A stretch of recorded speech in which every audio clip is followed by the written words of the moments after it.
guys, welcome to Miko Lasisis Music Mix. Ayan, mag-garden update tayo ngayon guys. Hindi na kami kasi nakapag-linis dito. Ngayon, samahan nyo kami, mamimitas kami ng malunggay. Ayan, malalaki na yung malunggay guys. So, puputulin na namin yan. Para magsanga na naman sila ng panibago. Ito yung kanilang dahon. Ito tinanim namin to sa buto, yung buto ng malunggay. Ito malaki na yung puno guys. Oh. At yung nakakapit, to blue ternate. Puno siya ng blue ternate. Ayan, daming bulaklak. Ayan, pipitasin din namin to. Tapos yung aming talbos guys, medyo napabayaan namin. So, hindi na namin na harvest. Gawa ng medyo bisi-bisihan. Kaya ito, kumapit na sila sa pader. Ito na yung talbos. Ayan. May makukuha naman tayong konti ngayon. Ayan.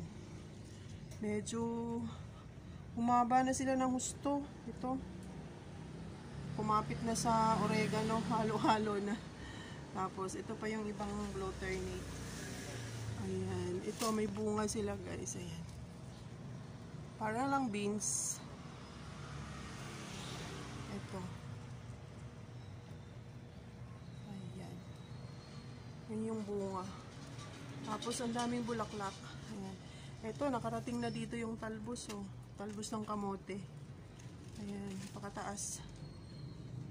Hindi na namin medyo nasikaso. Tapos nagulat ako. Kasi bihira lang nakakapasok guys. Gawa ng ako lagi naiiwan sa bahay. Nagdodot-dot ng mga comment section. So, bihira ako nakakapunta. Pupunta lang ako dito pagka gagawa kaming content. Sasamahan ko si Miko. Ayan guys, ang taas na ng malunggay. Tapos, itong mulberry na tanim ni Miko, na-surprise ako kasi sobrang laki na niya, pero bati. Tapos sumabay din yung is-is. Yung puno na pwede daw itong pangusko sa plato. Ayan, dami nga niyang bunga. Lumago din siya ng gusto, gawa nung nag-uulan nung nakaraan. Eto guys, halos wala kami nakukuhang hinog dito dahil inaagad siya ng ibon. Iniiwan lang sa amin yung hilaw. Ayan ang dami nilang bunga guys. Ayan. Ang daming bunga ng mulberry. Tapos ito, yung medyo mamula-mula, nagsisimula pa lang yan na mahinog. Kaso yung pagkahinog nga, hindi kami makakakuha ng yung matamis kasi inuubos na nila. Hinuunahan kami palagi. Ito, hanggang dito lang siya Pag medyo mahinog na to ng konti, kakainin na ng ibon. Ayan. Tapos, update ko lang kayo guys. Sa aming tanim na luya, hindi namin siya na-harvest nung nakaraan. Ito. Lumago siya ng husto. Nabali pa nga yung isa niyang kumbaga yung laman niya, tumubo ulit. Ayan. Kasi 3 puno to before. Ayun, 3 puno pa rin naman sila. Kasi yung pinakalaman nga, tumubo din. Ayan. Siguro, may laman na rin to sila. Pero saka na namin i-harvest to pagka yung natuyo na. So, ibig sabihin nun, pag natuyo na, ang kanilang dahon, pwede na harvest yung laman. At yung aming malunggay na tanim sa sanga, ayun, sobrang laki na guys. Puno na. May mga bunga na doon sa taas At yung blue ternate, ayan, medyo namatay na yung ibang tangkay. Sobrang lago. Ayan, matanda na. Kumbaga matanda na. Tsaka ang daming mga hinog na bunga. Ayan. Samahan nyo kami guys. Unahin ko ngayon is talbos.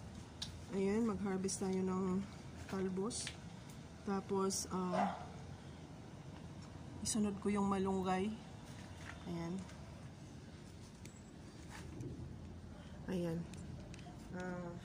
Sisimulan ko na yung pag-harvest ng talbos natin.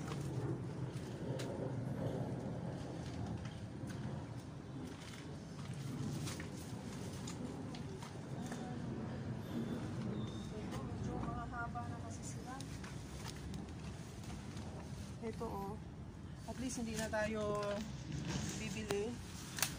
Meron na tayo fresh and organic kamote tops na ma-harvest. Ayan. Hindi lang kasi siya naalagaan sa pag-harvest, pero kung naalagaan to, dapat malago, mataba yung pagiging talbos niya. Ito payat kasi siya eh. Payat gawa ng humaba na ng husto. Eh sabi sa akin ni Miko, pitasin ko na raw at naaapakan na nga. Pati sa daanan kasi, kumaano na sila sa daanan. Gumagapang na sila sa daanan.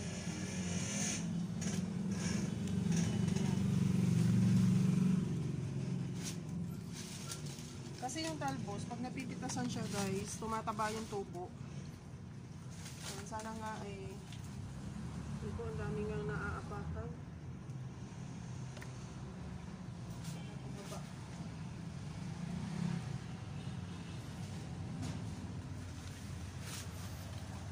Hanggang padir.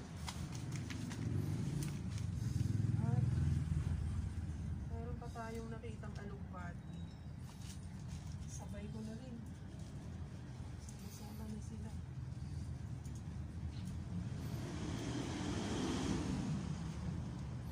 Pasensya na kayo guys, medyo matagal kami nakapag-update sa garden. Kaya ba, nang nasabi ko nga kanina, medyo busy. Kaya ngayon na lang ulit kami nakapag-harvest. At ngayon, kukuha na tayo ng malunggay.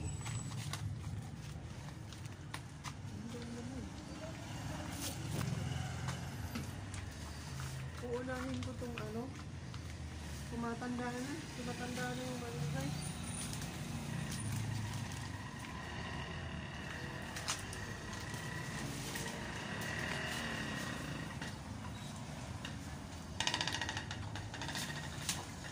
Ayan. Para na siyang talaga guys, forest na. Naging forest na yung garden. Ito magulang na yung may mga bulaklak na siya. Eto, bulaklak. Nalaglag pa.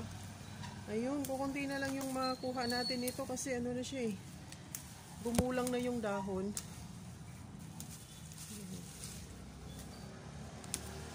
Pero kahit paano, makapagulay tayo na hindi natin kailangan bumili. Kasi meron ng mga harvest na tanim. Ayan. Dadamihan ko yung pag-harvest ko guys kasi bibigyan ko yung kapatid ko doon para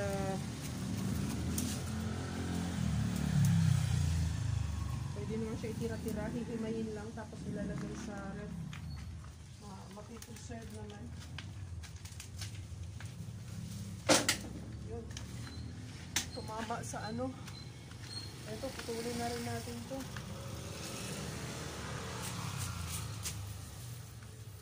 Para gumanda yung tubo niya. Pagkahimay guys, lalagay siya sa plastic, tapos ilalagay mo dun sa lagayan ng vegetable sa ref. Ayan, matagal siya bago masira. Maabot minsan ng 1 week. Tapos, utay-utay na lang siyang gulayin. Para hindi yung fresh pa rin naman. Basta nakalagay lang siya sa plastic. So, hanggang dito na lang muna guys. Ito na yung ating na-harvest na malunggay. Ayan. Thank you so much sa mga channel members ni Miko. Mega love shoutout sa inyong lahat. Ayan. At sa lahat ng mga tumatangkilig sa comment sections. Thank you so much guys. Mega love shoutout everyone. Hanggang sa next vlog namin. Bye bye guys. Thank you for watching.